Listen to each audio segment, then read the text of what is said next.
ये कथा महाभारत की एक प्रसिद्ध घटना है, जिसमें द्रोणाचार्य की गुरुदक्षिणा के लिए पांडवों ने द्रुपद को बंदी बनाकर पेश किया था। इसके बाद द्रोणाचार्य ने द्रुपद को उनके राज्य का आधा हिस्सा वापस किया। ये कथा उनकी मित्रता और सम्मान के मामले को उजागर करती है। जब पांडव तथा कौरव राजकुमारों की शिक्षा पूर्ण हो गई तो उन्होंने द्रोणाचार्य को गुरु दक्षिणा देना चाहा।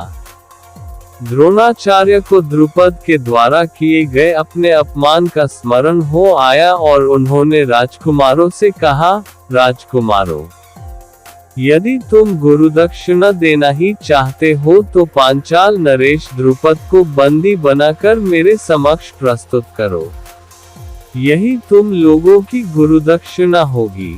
गुरुदेव के इस प्रकार कहने पर समस्त राजकुमार अपने अपने अस्त्र शस्त्र लेकर पांचाल देश की ओर चले। पांचाल पहुंचने पर अर्जुन ने द्रोणाचार्य से कहा, गुरुदेव, आप पहले कौरवों को राजा द्रुपद से युद्ध करने की आज्ञा दीजिए। यदि वे द्रुपद को बंदी बनाने में असफल रहे तो हम पांडव युद्ध करेंगे। गुरु की आज्ञा मिलने पर दुर्योधन के नेतृत्व में कौरवों ने पांचाल पर आक्रमण कर दिया।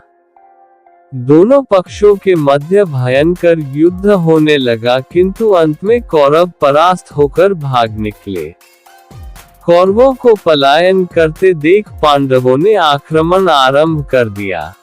भीमसेन तथा अर्जुन के पराक्रम के समक्ष पांचाल नरेश की सेना हार गई। अर्जुन ने आगे बढ़कर द्रुपद को बंदी बना लिया और गुरु द्रोणाचार्य के समक्ष ले आए। द्रुपद को बंदी के रूप में देखकर द्रोणाचार्य ने कहा, हे द्रुपद, अब तुम्हारे राज्य का स्वामी मैं हो गया हूँ। मैं तो तुम्हें अपना मित्र समझकर तुम्हारे पास आया था, किंतु तुमने मुझे अपना मित्र स्वीकार नहीं किया था। अब बताओ, क्या तुम मेरी मित्रता स्वीकार करते हो? द्रुपद ने लज्जा से सिर झुका लिया और अपनी भूल के लिए क्षमायाचना करते हुए बोले, हे द्रोण, आपको अपना मित्र न मानना मेरी भूल थी और उसके लिए अब मेरे हृदय में पश्चाताप है।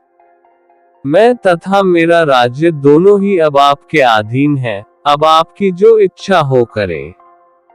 द्रोणाचार्य ने कहा, तुमने कहा था कि मित्रता समान वर्ग के लोगों में होती है, अतः मैं तुमसे बराबरी का मित्र भाव रखने के लिए तुम्हें तुम्हारा आधा राज्य लौटा रहा हूँ।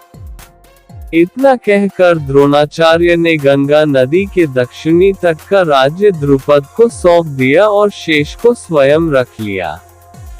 कालांतर में पांडवों ने बहुत सी अन्य विद्याओं का अध्ययन किया। भीमसेन ने बलराम को गुरु मानकर खम्भ गदा आदि की शिक्षा प्राप्त की।